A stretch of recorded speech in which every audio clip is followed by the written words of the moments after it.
Okay, we are live. Hello, everyone. We are back. I'm Allegra, the Marketing Medulla. I'm a business coach and marketing strategist, entrepreneur for many years, and I love what I do.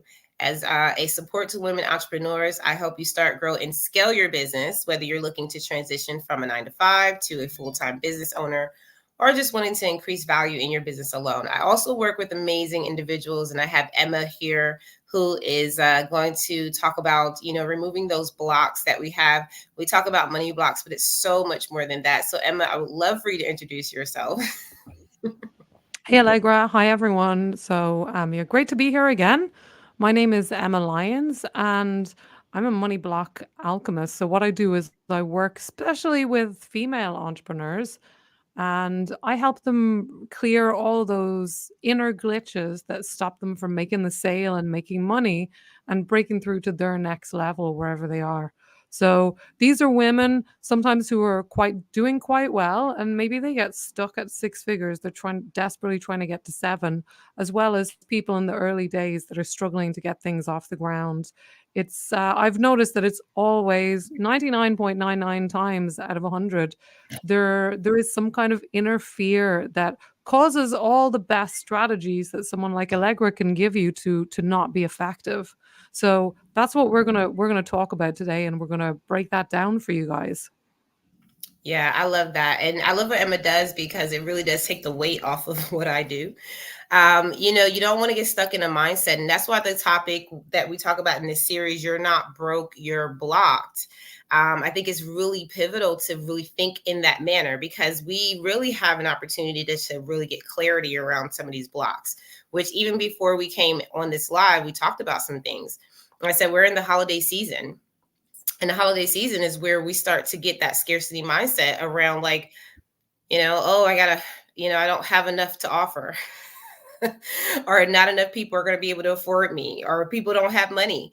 And we just brought that up a lot because these are things that I've heard over time. These are things that I've thought in my business before. Emma said the same thing. And when you have this mindset, and I think this is really one of the things that I had to learn through experience, right? And this is why sometimes you can't just, oh, I just have to know, no. Some things you're just not going to know. You got to go through the experience of actually doing it to really learn it. And some of the experience that I had just taught me that, there are times in the holiday seasons where people are just really in a mindset to just buy a certain way. And if I feel like, I'm just not equipped to keep up with what the market is doing. Like, there's all these holiday offers and I don't have one, right? Or if I feel like, the offer that I have is not good enough, right? That's another thing.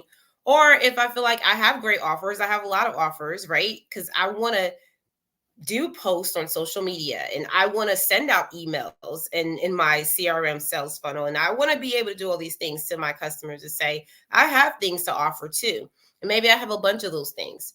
But a lot of times we can get stuck in not actually moving forward with promoting those offers, especially around this holiday season. And sometimes we avoid promoting the right offers, and I think that actually is a self-sabotaging behavior, because if we are thinking about, like we said, there's a scarcity mindset behind this. If we're thinking about it, there are times in the holiday season where people are thinking about buying more, okay? Buying more of. And so what contributes to that scarcity mindset that makes someone think that people can't afford me at this time of year? People don't have money, when essentially everyone has money for whatever they want to buy. I don't know if you noticed this, but when people want to go out and spend money and buy clothes or jewelry or go on vacations, whatever they want, they find the money and the time to do that, right? We buy what we desire. And so if you're able to meet your the needs of your customers, the needs of your market, then there shouldn't be a reason as to why they wouldn't buy from you. So the problem isn't the fact that they don't have money. And the problem isn't the fact that they don't want to buy things, because this is the holiday season is the highest buying season of any season, right? So what is the real issue? All right. And I want to pass it over to Emma. Emma, did you want to comment on that? Well, yeah, I mean, I can really relate to that because I've been in that position myself where you are kind of questioning your value, and maybe you are struggling with your finances yourself. And I think what happens in a lot of those cases, Allegra, and I'd be interested to see if you agree with this. I feel like there's a lot of projection that can go on. So if we're struggling financially, we can project that on everyone else around this time of year.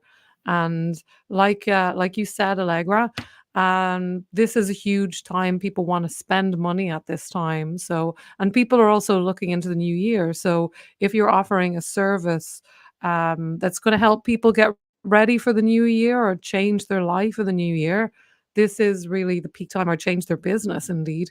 This really is the peak time for that. So you, rather than thinking about ourselves and, being in that lack space, we can think about what we have to offer and the value that that's going to give our ideal audience, how much that's going to help them elevate from where they are now to where they want to be.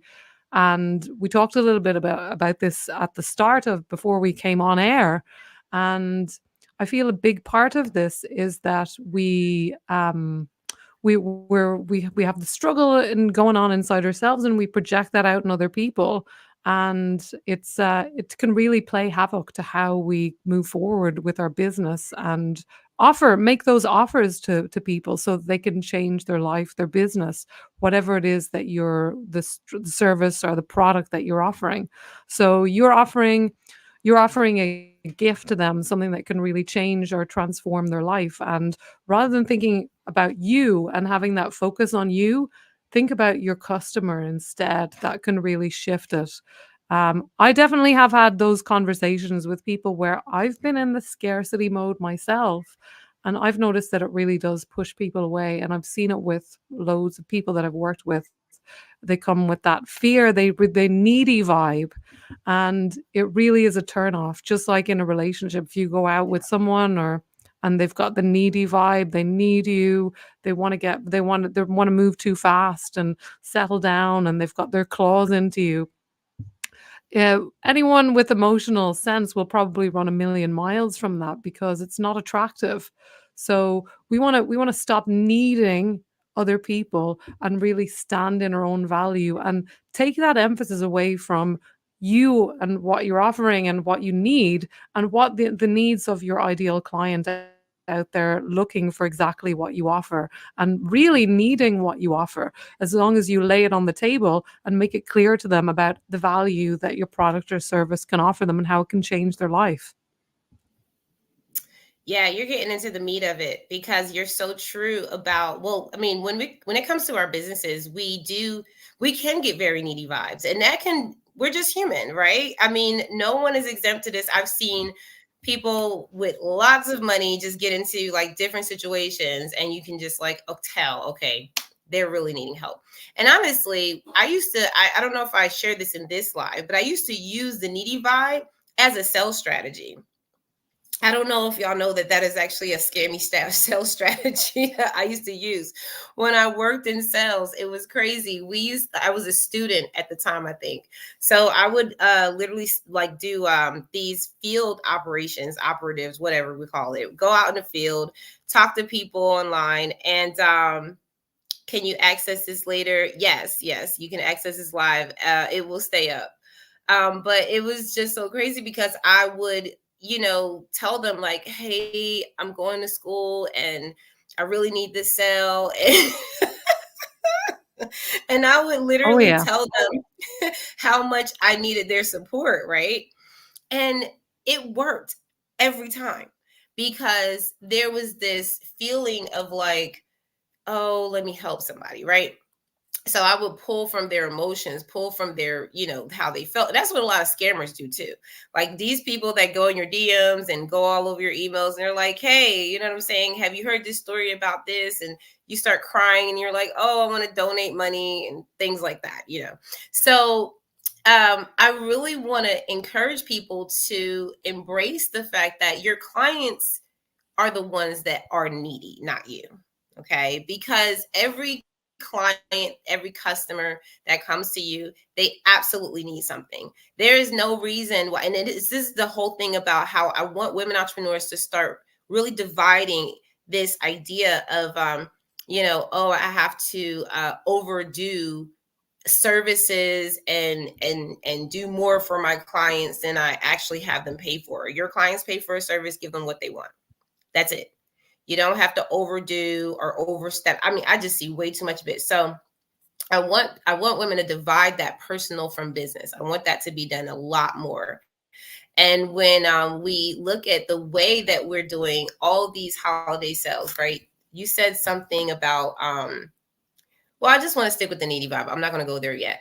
So if we as women, right, if we're able to know that what we offer is because someone needs it from us, not us needing it from them, then I think that nurturing vibe starts to come back in place, right? Like I think that's the natural intention of what we are as women, because we have a nurturing sense in us. We birth, right? We birth everything. We birth babies, we birth life in plants, like we have the green thumb. Like there's a lot of things that we can do as women, right? And so I love the fact that when we think about our businesses, it's like if we look at it from that standpoint, that someone in the world actually needs us, not I need someone's money necessarily, right? But I need to reach the person that is right now in need for what I have. So whether it's okay, for example, like the business coaching services I have, that's not a tangible service. That's not tangible tangible item. It's a service. So when I promote that, especially around the holidays, I know that people next year are going to be like, oh my God, I need to get my business together, right? This is what people always do. In the beginning of the year, they're like resetting, reviving, all these things, right?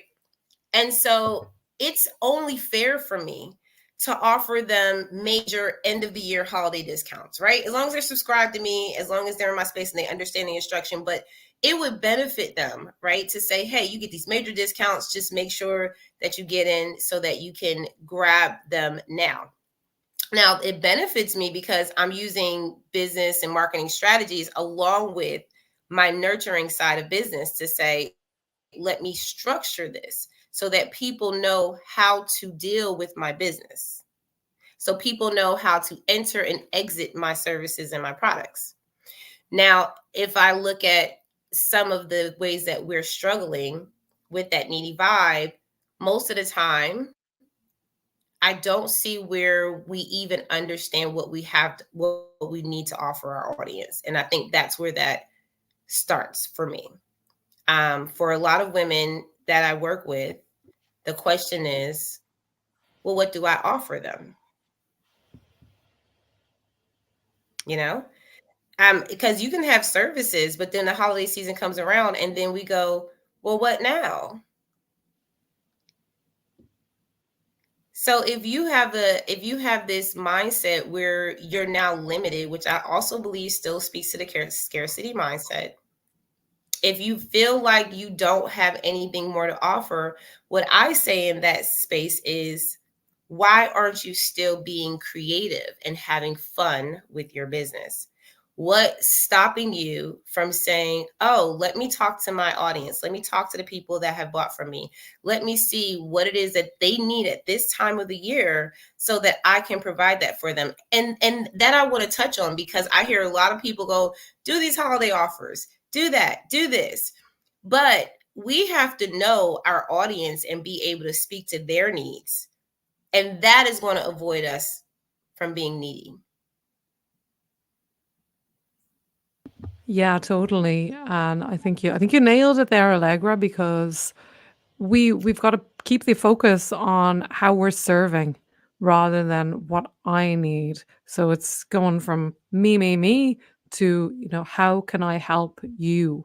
Because people, when they're buying something or even when they're getting some kind of freebie, they're looking for what's in it for them, right? We all are. That's just the human way. We won't click on a link unless we think there's something in it for me.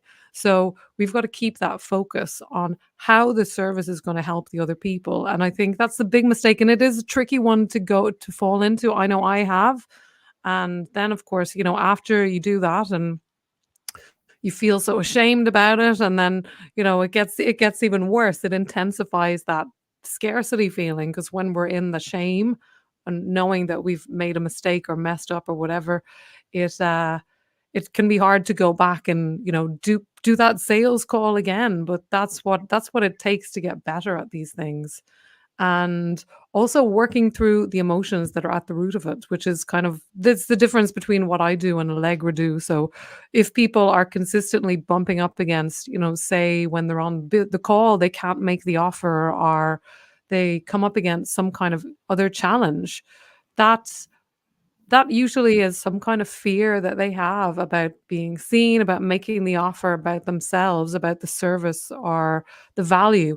Usually, nine times out of 10, it comes back to self doubt and questions around the value that you offer and your value as a person. So it comes back to how am I worthy? It comes back to that so often. I mean, that old chestnut. It's so much of what I see people with, regardless of what the topic, even when it's not about money blocks, when it's about relationships, whatever. Because I have worked with people in all those areas or in partnerships. It so often it comes back to this "I'm not worthy" piece. So, and thing is, if you don't feel valuable, if you're not fully alive to your value on that call, you can't expect the other person to buy into you. You've got to buy into you first before other people are going to do that. So that takes a bit of inner work to really show up brighter, because it's not what you do, it's not just going through the script and saying the things, it's about how you show up, because I'm sure Allegra has examples of this, people having the exact same script, and one person does really well and makes all the sales, some person with the exact same script saying the exact same things, the exact same strategy, but they don't get the sales. What's the difference there? The difference is not the what, it's the how. It's the energy that they bring to it. And especially, I'm going to say this again. I say this, I think, in nearly every week when we have this conversation, Allegra. It's so much easier to sell someone else's stuff. I'm getting a bit of an echo. Um, it's so much easier to sell someone else's stuff than it is to sell your own, because when you're selling a product or service that you make or do or perform, it really, really taps into that belief and that self-confidence and that self-esteem in a way that if you're selling something that someone else made or someone else did, it's so much easier to for us to add value to that or to feel the value of that than it is to really feel into our own value. And it's kind of a paradox, but it should really be the other way around. We should really be fully tapped in and alive to our own value, and less tapped in and alive to the value that other people offer, because we're more familiar with our own value and service. But it is much harder because we have this self-worth piece that so many women, so many people, especially women, really need to work through to honor and own our value, so that other people can see that value and connect with that too.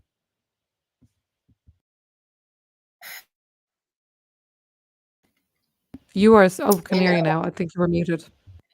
sorry, I was trying to unmute the right way. And Emma, I'm glad you're here to break this down, because some of the things you say actually, to me, everyone, the way that I look at the world is a little different now than it was before. So I have to put myself back in where position, right, of where I was before, and think about some of the things that I had to learn.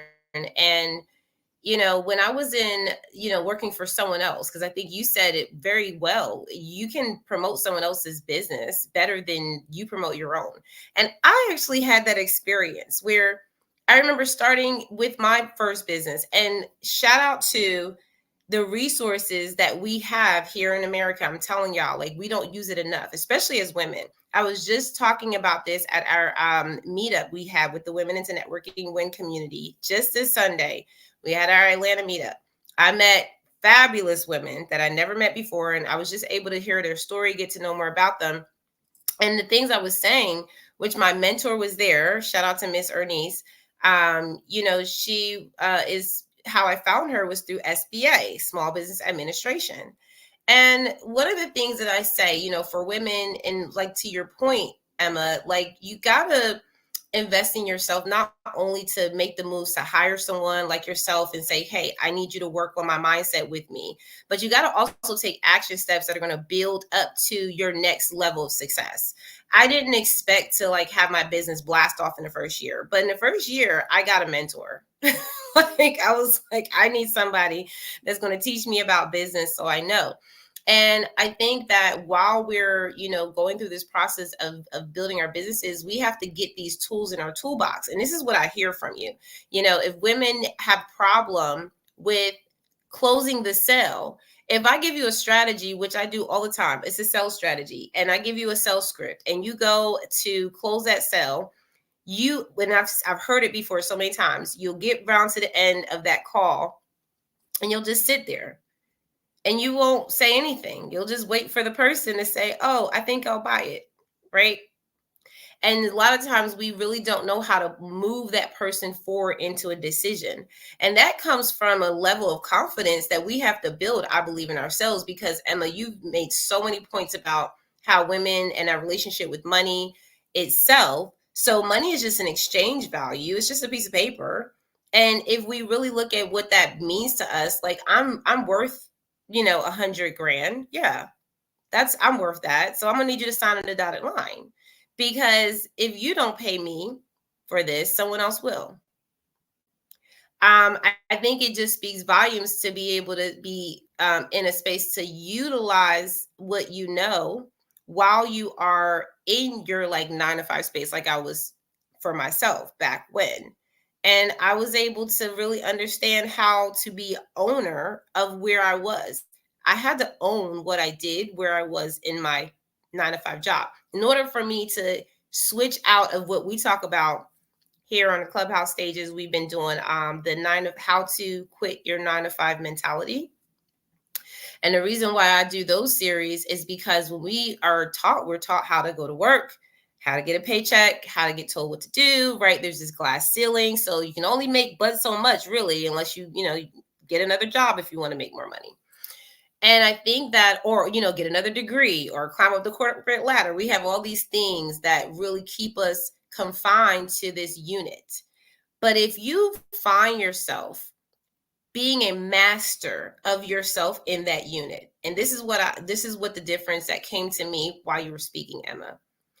When I was back in my 9 to 5 job, I was really like, I hated it. I was like, I don't want people telling me what to do. I don't like working for people. Like, what's wrong with this? And I had to understand what I needed. And so in order for me to switch off that negative mentality, right, that wasn't giving me any level of abundance, I was like, you know what? Let me start learning what I need to learn here and practice being the owner, like I was, the owner of this company, and take care of things as if I was the owner. And that mindset started to build over time. And I truly believe, Emma, that was really a pivotal moment for me when I realized that if I'm an owner wherever I'm at, whether it's someone else's job or my business itself, that I would always be successful, because there would be no pressure to do anything outside of what I was already willing to do. Every real CEO of any well-established business is always the person that's not only willing to get on the phones and make the sales calls, get in the streets and sweep the floors, right? Like, we're willing to do it all. And so I kind of got humbled while I was working for someone else and practiced that there. So I wanted to just share that because that's what came up for me. I don't know if anyone else can relate, but back to you, Emma. Well, yeah, I think you made some great points there, Allegra, and maintaining that humility when even people who are really successful, they can know, you can know that you can do everything within your business, but still, I think we talked about this before, be willing to delegate it to other people, the tasks that aren't your forte. And that's an important thing that a lot of us forget to do, because we're in that, back to that scarcity mode vibe again. We we really need to, and that really is step one. We've got to break through our own scarcity mindset so that we can attract more abundance into our lives. So it's not about just reading through the script and saying the right things, and it's really about the energy that you show up with, and that's that's something that you need to train yourself to be. You need to clear the traumas or the wounds or the things that we've picked up from our parents growing up about there not being enough money, or people of your skin color or race or gender, whatever it is, not having money or living in scarcity. And the poverty mindset is rampant. Pretty much everyone has it. If you're because people are very confused. Our parents were very confused, and people generally are very confused around money and what it is and what it means. And there's this real kind of mystery around it. And if you're serious about being successful, that's the work that needs to be done. That is the only glass ceiling that's there on the level of success that you can reach. It's not about trying another shiny strategy. It's about doing that inner work. And then, from that new place, you can find the strategy that aligns to where you are. And I think, I certainly did things backwards, Allegra. I was trying all the tools, and I'd try this coach, I'll try that coach, I'll do this funnel, I'll do that funnel. I was desperate. Like, I was something, I've got to find something that works. And it wasn't until I started doing that inner work and really getting to the core of the issue that things started to connect. And all of the strategies and tools that I'd gathered, I could actually start making them work and create a more functioning and holistic business for myself.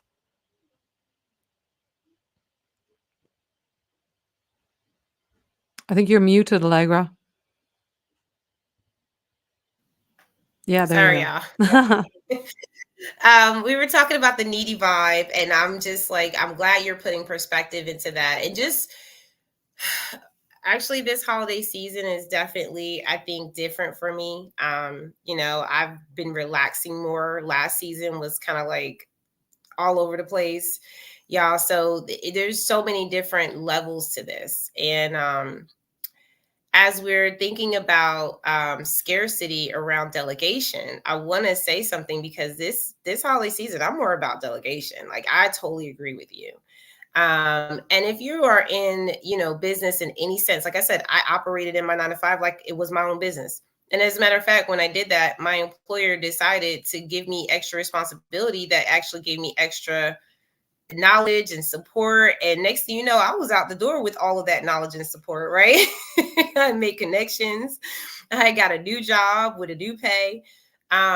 So, just being able to know that you are only one person, and just in general, even in my personal life, like when I need help with things, right? I don't hesitate to ask someone for help.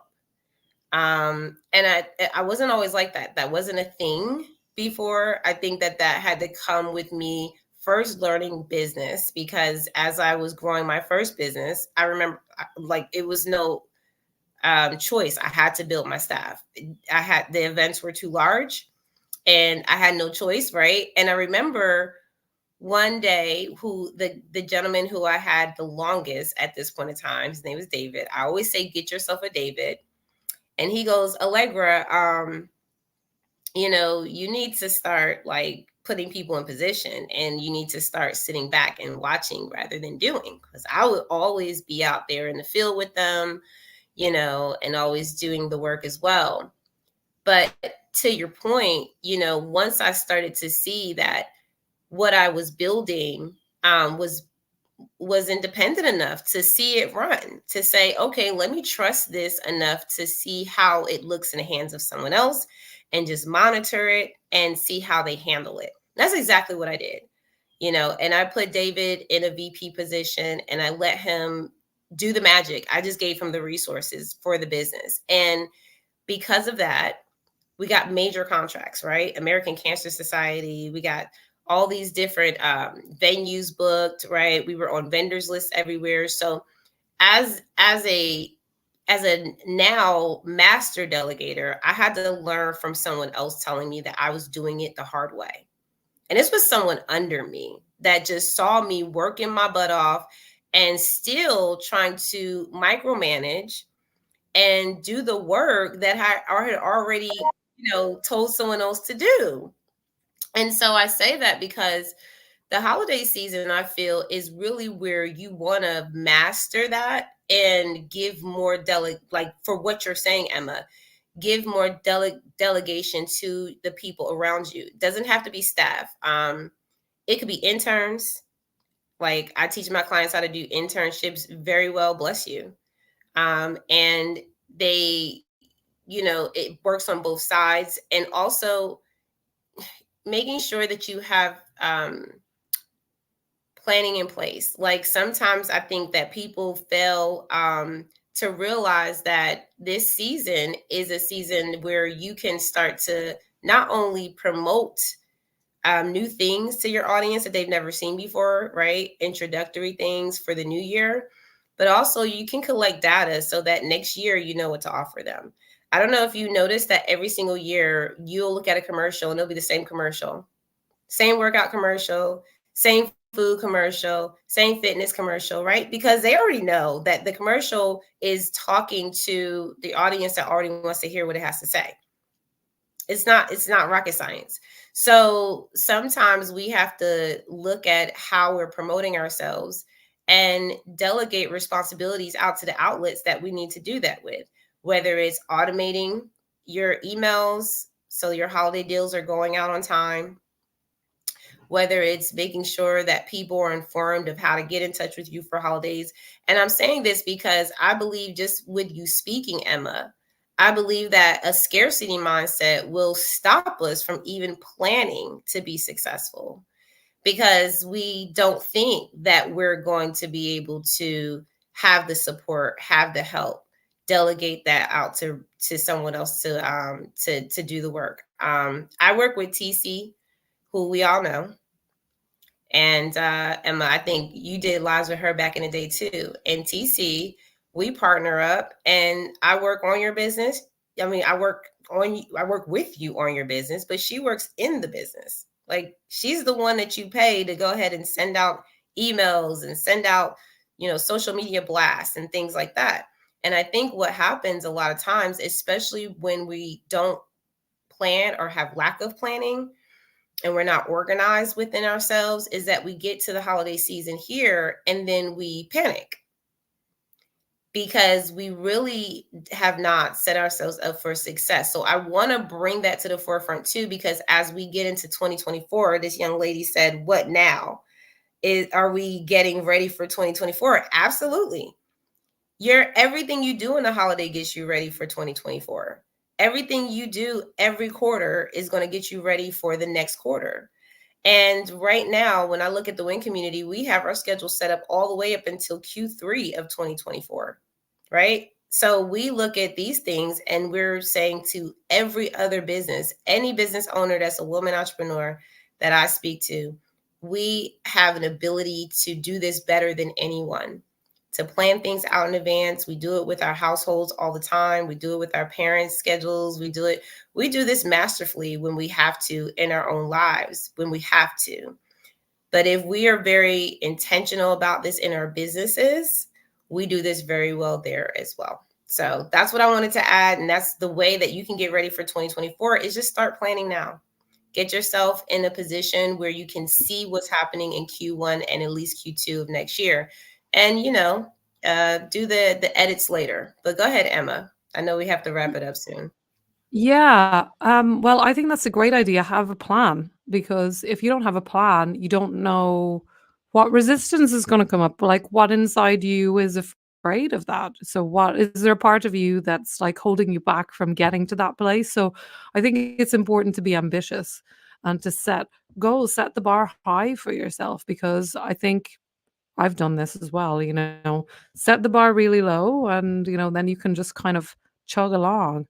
But really, we want to be getting to a place where we're thriving. We're not just surviving.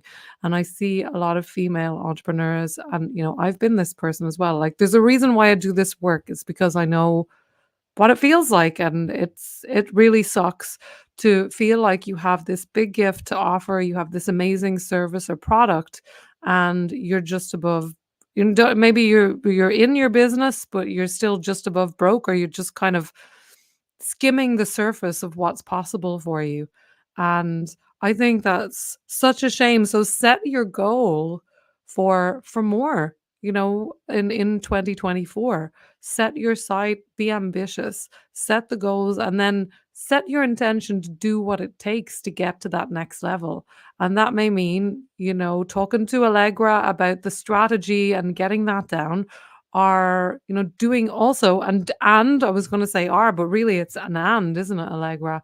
Doing the inner work too, because what I've noticed is that if you just do one without the other, things, you can do all this inner work, but if you never take action and never implement a strategy, you're not going to see, or you've never get on a sales call to practice that strategy, or to practice, the shifts and changes that have happened inside you.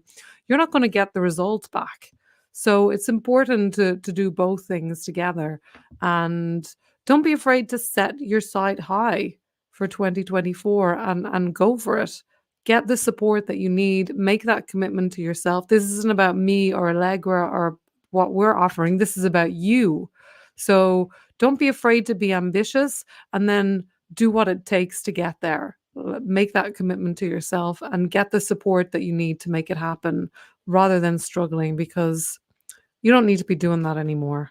And there is another option out there, but it requires you doing something different. And Lord knows, if you keep doing what you've been doing, you're going to keep getting those same results. So if you want more, you're going to have to do something in a different way. So that's what I would say. Allegra, back to you.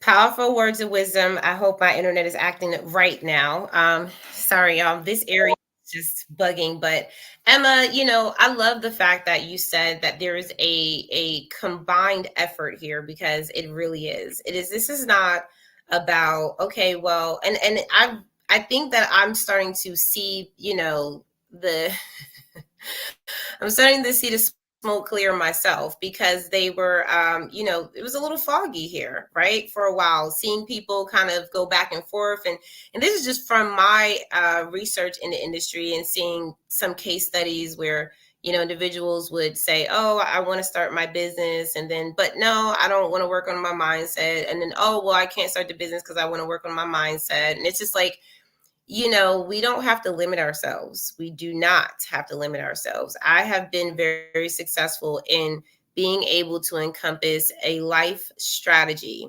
And this is why I believe that, being a life coach, in the next couple of years, as I look at these certifications and qualifications, is going to be amazing, because the things that we are struggling with, really, there's been a lot of awakenings that I've been seeing. People just not really realizing how quickly the world has changed, especially with technology, and still trying to catch up with things. Regulating, emotionally, how to manage. I mean, we just got into a digital world, y'all. And now we're trying to focus on building a business off of social media. It's very weird, because that means that all we're doing is spending all day long on our phones. That is not normal. There's nothing normal about that. And so, I'm looking at, how are you regulating yourself in these times, right? As an entrepreneur, especially going into 2024, if you are planning, like Emma is saying, and really strategizing, what does that look like for you? We did a vision networking party, and we wrote down 50 things that we want to do in the next 10 years. And when I wrote down those things, and we actually put the year by them, like, what year do you want to accomplish this in? Shout out to Tamisha, our leader in Atlanta, because she did an amazing job with that event. But I was sitting there thinking, like, what do I want to do in the next 10 years? And how intentional am I going to be? And what resources are really going to bring me to that level? And really thinking about that in a very methodical way. It's something that I want everyone to do, right? If y'all could have all been there, I wish I could have just like zoomed y'all in. But that is something I think everybody should do. Think about what next year is going to look like for you, and start planning out the things that you can get accomplished. And if you don't feel like you can do that on your own, just get the support. There's not always, it's not always that you have to pay for someone to help you. Like I tell people all the time, I went to SBA when I needed help, and I didn't have startup funds for my business. I've gotten mentors and support groups just by asking for support and asking for help. So, as myself and Emma are here just giving you the game, right? We're letting you know where to start. Don't stop here, okay? Connect with Emma if you need to work on removing those blocks because you are not broke. That bank account can be filled up tomorrow. That relationship can happen very soon. That job that you want, you can have, right? These things that we kind of discount, we just need to unblock ourselves so that we know that it's possible. Emma, you going to drop your links after this live? Yeah, absolutely. I will. And yeah, make 2024 your best yet and do that inner work. Don't be afraid. It's much harder when you're trying to work your business without doing the inside work and vice versa as well. I know Allegra says it, if you're just trying to work it on the strategy alone and you have these blocks, this resistance, it's just impossible. So get the support that you need. Reach out to me if you need help. I do have a special holiday offer. I'm offering people a call where I'll help you clear your whatever money blocks you've got going on. I'm going to help you clear them there and then on the call. And that is just 297. So I'm going to drop the links after this live so that everyone can click on it. And I would encourage you to, if you're serious about making 2024 your best year yet and you're feeling maybe you've related to some of the things that I've shared here on this live over the past few weeks, I would say, make that commitment to yourself and give yourself that gift because when you make that shift, so many things can start slotting into place and change in your business and also in other areas of your life as well. So those are my final words, guys, and get the support you need. Don't struggle. That's it, really. Yeah, don't be blocked because you being blocked is going to block everybody else too. Emma, you didn't mention how being unblocked impacts everyone around them, like their family, their friends, their coworkers. Like everybody Oh feels yeah. better. All right, let's get out of here. You guys have an amazing day, and I will be coming back live, of course, making sure that you connect with me if you're really serious about your planning for 2024. This is very serious. There are going to be some things that are going to happen in your next year. If you are not ready for it, get ready. Okay, there's no excuses at this point. All right, bye, y'all. Bye, guys.